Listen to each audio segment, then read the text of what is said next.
조정의 시작인가요? 이번 한 주 동안 다수의 전문가들이 숨고르기 장세가 나타날 것으로 전망을 하고 있습니다. 풍부한 유동성은 있지만 리스크가 수면 아래로 가둬져 있는 꼴이기 때문에 언제든 튀어나와도 이상할 게 없다라는 분석들도 나오고요. 단기간 랠리를 펼쳐왔기 때문에 단기 급등에 따른 피로감까지 호소할 수 있다라고 이야기를 하고 있습니다. 빨간맛 월요일을 맞아 시장 전망을 한번 세워보도록 하겠습니다. 이번 주 주목해야 할 포인트가 어디 있는지 그리고 시장, 종목별, 업종별 전략까지 마련해보는 시간 갖도록 하겠습니다. 네, 어려운 숙제가 되겠죠? 빨간맛 2부 시작합니다.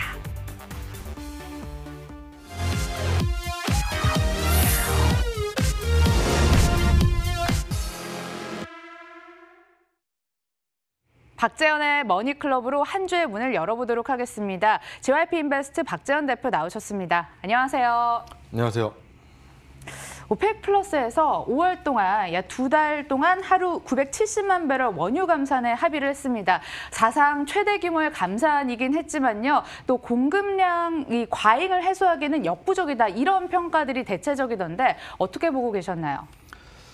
네, 뭐 감산 합의는 하긴 했는데 네. 시장에서 조금 주말 동안 약간 삐걱삐걱했어요. 멕시코에서 거부를 한다고 했다가 그러다가 미국이 조금 멕시코 걸 좀 받아준다 해가지고 했다가 이렇게 된 처음에 이제 1000만 배럴 나올 때도 제가 지지난주인가요? 나와서도 말씀을 한번 드렸는데 1000만 주, 1500만 주 이런 트럼프가 이 정도 돼야 된다라고 얘기를 했을 때 1000만 배럴 조금 부족하다는 얘기를 했었는데 1000만 배럴밖에 안 돼가지고 시장이 약간 실망한 것 같기도 하고 해서 지금 ETF나 ETN 같은 거 투자하시는 분들 워낙 많잖아요.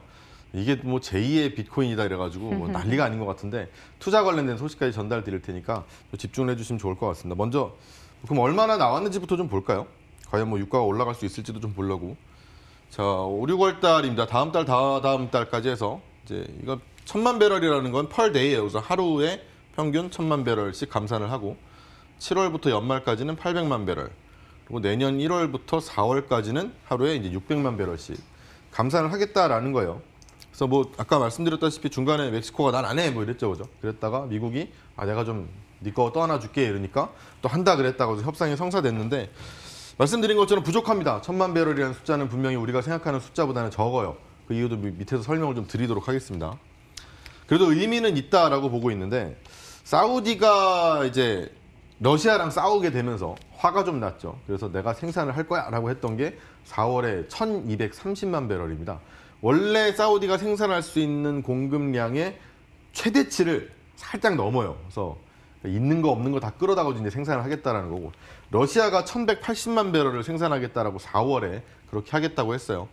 근데 적어도 5월부터 감산을 한다고 하니까 리그도 좀 줄여야 되고 시추수도 좀 줄여야 되고 해서 조금은 잡힐 것 같아요. 지금 이 파란색으로 표시된 게 이제 사우디의 원유 공급량인데 이걸 확 늘리겠다고 이제 공언을 했었다가 조금 잡아주겠다는 거. 러시아도 계속 늘어났죠, 그죠? 이걸 좀 잡아주려고 하는 거예요, 밑으로.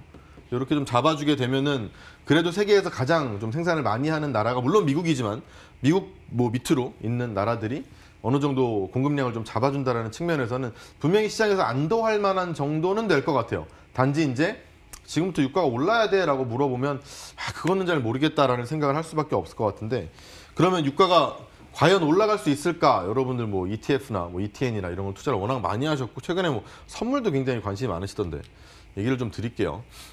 자, 일단 불안 요소입니다. 아주 불안한 요소.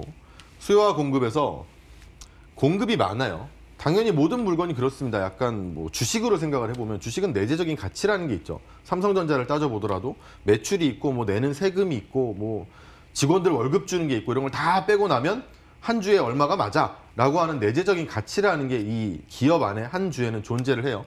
하지만 기름은 그렇지가 않습니다. 기름은 그냥 팠는데 물이 퍽 튀어나왔는데 불 붙이니까 붙어. 이게 기름이에요. 사실 그렇다 보니까 어떤 내재적인 가치라는 게 없어요. 공급이 많으면 가격이 떨어지고 수요가 사겠다는 사람이 많으면 가격이 올라가는 시스템입니다.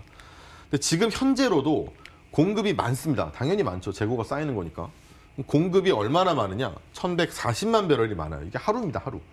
하루가 지나면 지구에는 1140만 배럴이라는 기름이 더 많이 생산돼서 쌓여 있어요. 근데 여기서 감산을 1000만 배럴을 한다.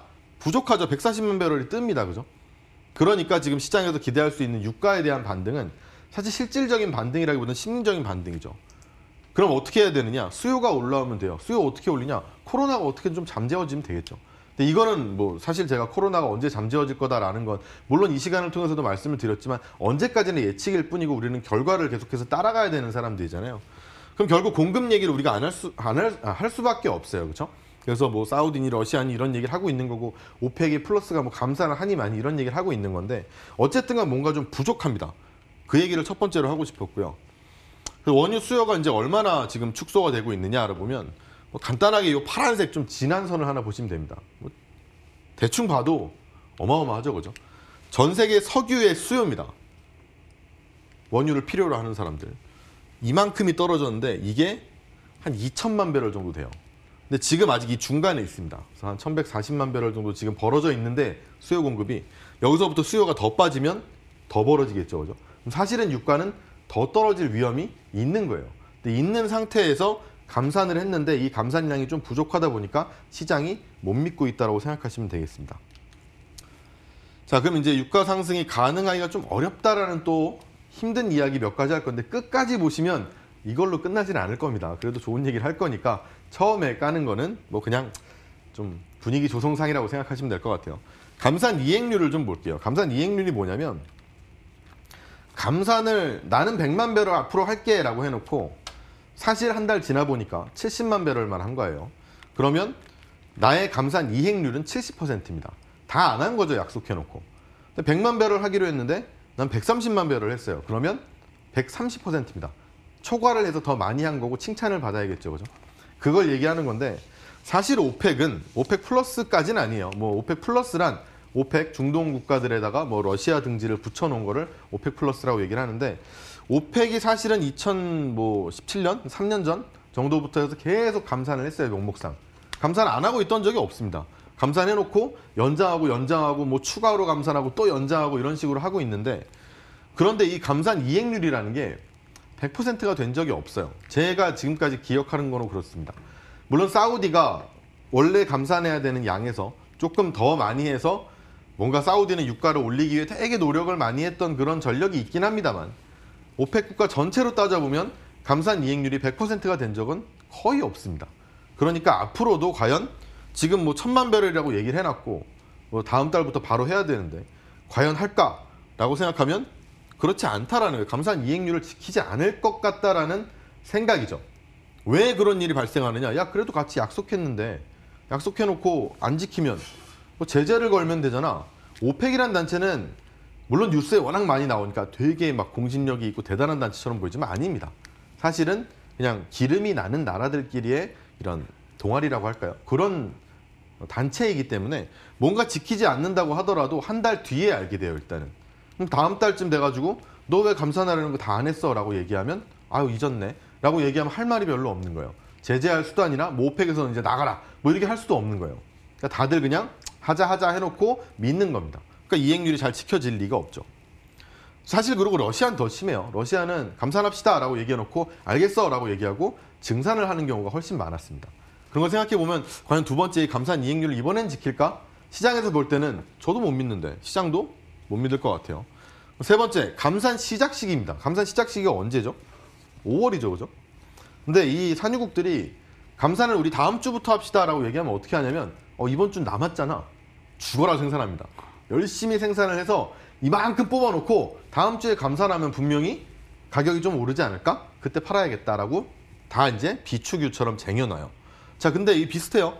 5월입니다. 아직 멀었어요. 2주도 넘게 남았는데 사우디도 그러고 어떤 중동 국가도 그렇고 당연히 지금부터 불을 켜고 열심히 생산을 할 겁니다. 어쩌면 생산량이 우리가 예측했던 것보다 더 나올 수 있다는 거예요. 이 감산 시기가 너무 멀다라는 것도 상당히 좀 불안 요소로 볼 수가 있고요. 네 번째로 비회원국을 제외했다라는 겁니다. 미국이나 캐나다를 얘기를 하는 건데요. 오펙 플러스 측에서 분명히 요구를 했어요. 500만 배럴 정도 니네가 좀 해줘야 되는 거 아니야? 라고 얘기를 했더니 미국이 그래도 자기네는 안 한다 그랬죠. 어떻게 했느냐?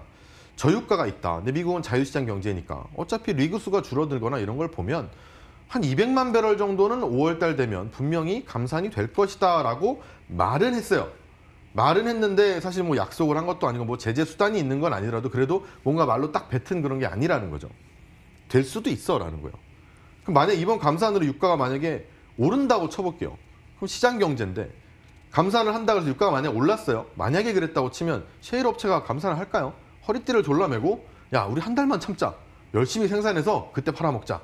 그러지 않을까라는 생각이고 적어도 유가 상승에 기대가 있다라면 셰일 업체들도 생산량을 줄이지 않을 거라고 생각을 하는 거죠. 이런 것들 때문에 어쨌든 간 유가 상승 가능에 대해서는 조금은 부담스러운 면이 있지 않나라는 생각입니다. 네, 그러게요. 오펙의 감산 이행률에 대해서도 생각해 볼 문제지만 트럼프 대통령의 발언이 공신력이 얼마나 있을지도 지금 시점에선 생각을 해봐야 되는 게 왜 지난주에 중재에 나섰는데 진정성에 의심이 간다. 이런 이야기가 뭐 괜히 나왔겠습니까? 트럼프 대통령 측에서 5월에 200만 배럴 감산 얘기도 이거 말로만 그러는 거면 시장이 실망감을 크게 가져갈 수도 있을 것 같은데 이거 어떻게 생각하십니까? 그렇죠. 사실 여러분들이 지금 투자를 갑자기 또 이제 뭐 시작을 하신 뭐 ETF, ETN이라든지 선물 시장, 특히 이제 원유 시장, 상품 선물 시장, 뭐 상품 시장이라고 얘기를 합니다만 이런 곳은 여러분들이 생각하는 것보다 훨씬 더 투기적인 느낌이 강합니다. 아까도 말씀드렸다시피 내재적인 가치라는 게 없어요. 한번 생각을 해보세요. 유가가 지금 50불이라면 우리는 이 유가를 비싸다고 느낄지 싸다고 느낄지를 한번 생각을 해보세요. 유가라는 건 50불이면 어때요? 비싸요? 비싸죠. 지금 상황에서는. 그렇죠. 지금 상황이면 비싼데 네. 얼마 전까지는 분명히 100불이 넘었었어요. 그럼 100불이 넘었었는데 그때는 비싸다고 느꼈냐? 그렇지도 않았다라는 거죠. 그럼 50불로 떨어졌다고 이게 싸냐? 그렇지도 않아요. 지금에 비하면 또 엄청 비싸거든요. 그러니까 그만큼 내재적인 가치가 없는 시장은 상당히 투기적일 가능성이 있다는 점을 여러분들이 기억을 하셔야 돼요. 물론 거기서 투자의 아이디어와 투자의 가능성을 보시는 분들도 있겠지만 위험하다는 것 정도는 생각을 하셔야 됩니다. 그럼 그게 이게 과연 말로만일 것이냐라는데 자 어쨌든 뭐 약속을 하긴 했는데 뭐 이거 증거 비슷하게 생각을 좀 하는 거 있는 것 같아요. 왜냐하면 시추공수라는 거는 이제 기름을 퍼내는 겁니다. 기름을 퍼내는 건데 원유 시추공수가 뚝 떨어지는 게 보이죠, 그죠? 그럼 트럼프가 얘기할 땐 그래요. 야 시추공수가 떨어지면 이게 옮기는데 하루 이틀 거리는 것도 아니고 떨어졌잖아. 그러면 유가가 뭐 아니 생산량이 줄어들겠지. 내 말을 좀 믿어라. 라고 얘기할 정도의 증거 사실 좀 약하죠. 그죠? 두 번째는 이겁니다. 저는 이게 차라리 낫다고 보는데 미국의 상업용 원유 재고인데 이 중에서 이제 휘발유를 주로 이야기를 하는 거예요. 자, 기름은 사실 성수기라는 게 있습니다. 특히 4월 정도가 들게 되면 드라이빙 시즌이라 그래가지고 꽃놀이를 가는 거예요. 차를 타고 날씨 좋으니까 뭐 꽃도 보러 가고 놀러도 가고 디즈니랜드도 가고 뭐 이렇게 하는 게 이제 미국 사람들의 드라이빙 시즌이에요. 이때 되면은 휘발유에 뭐 그런 거 같고라고 생각하실 수도 있는데 실제로 휘발유의 소비가 엄청나게 늘어납니다. 근데 이번 코로나 때문에 날려먹었죠, 그죠? 사실 수요가 여기서 깨지기 시작한 거예요. 그리고 또 뭐 이제 미국 내에서 이제 공장도 있을 거 아닙니까? 그럼 공장도 멈췄죠. 어떤 수요가 다 깨지면서 지금 상당히 원유 재고가 많이 쌓여 있는 상태예요. 이런 상태라고 하면은 뭐 어차피 뭐 정유회사들이나 뭐 기름을 생산하는 에너지 기업들 다 못 버티는 거 아니냐라는 정도 생각은 할 수 있지 않느냐라는 거죠.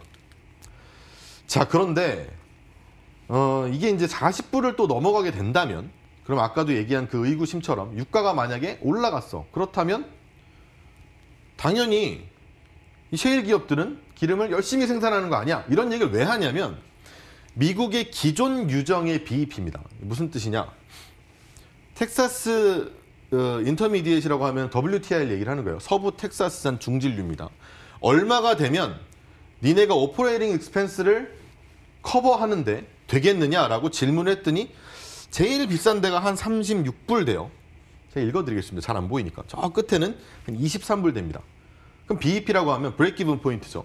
뭔가 이 정도면은 우리가 그래도 비용을 빼고 어떻게든 살 수 있어라는 정도. 23불부터 36불이면 먹고 살 수는 있어요.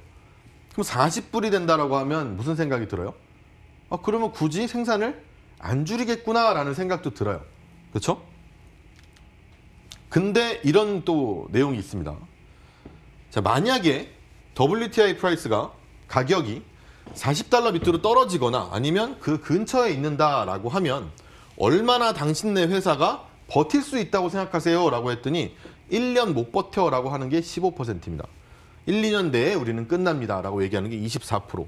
4년 이상 버틸 수 있다고 얘기한 데는 47%밖에 안 돼요. 그럼 이렇게 생각하면 사실 15%니까 얼마 안 되네. 뭐라고 생각하실 수도 있는데 15%의 기업이 만약에 우리나라 IT 기업 중에 15%가 망한대요. 1년 안에. 그럼 어떤 세상이 올 것 같으세요? 그렇죠? 상당히 패닉적인 세상일 거고 그럼 이런 예측이 오는 건 야 40불만 올라가도 분명히 괜찮다면서 왜 이렇게까지 좀 극단적인 설베이죠. 이거는 이제 설문조사입니다. 이런 게 나왔을까? 왜 그러냐면 신규 유정 BEP는 다릅니다. 아까 우리가 기존에 있던 유정에서 기름을 퍼내는 데는 23불부터 36불 정도면 우리가 어떤 익스펜스를 어느 정도 쓰고 나서 뭐 버틸 수는 있어 라고 생각을 했죠.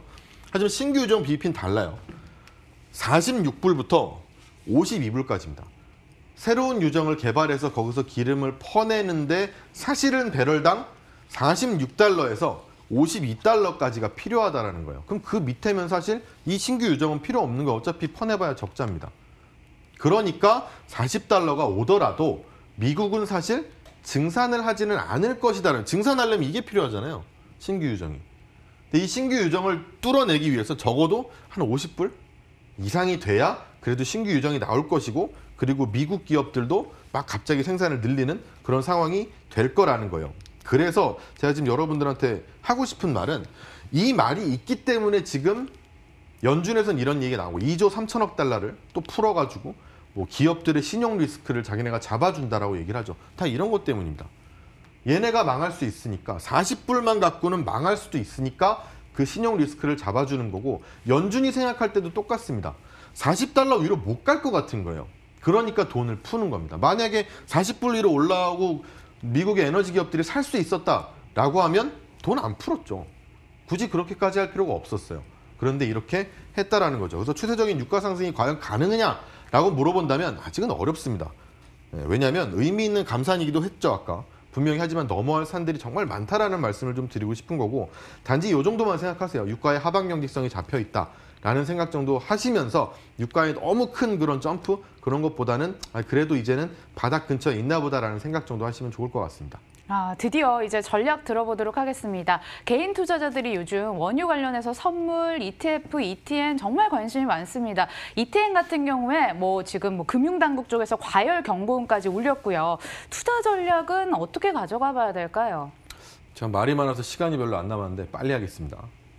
자, ETN과 ETF인데 ETF보다는 ETN이 일단 지금 문제가 좀 많아요. 오늘 하락폭도 굉장히 큰 상태고 벌써 한 15% 이상으로 아까 하락하는 것까지 보고 들어왔었는데 일단 이 ETN에서 여러분들이 이제 괴리율이란 말을 최근에 많이 들을 거예요. 그건 뭐냐면 이 ETN이라고 하는 거는 분명히 원유 선물을 이 가격을 따라가는 거예요. 이 가격이 자산 가격이 있고요. 기초자산 가격 그리고 이 상품의 시장 가격이 있습니다. 이 사이 차이가 많이 벌어졌다 생각하시면 돼요.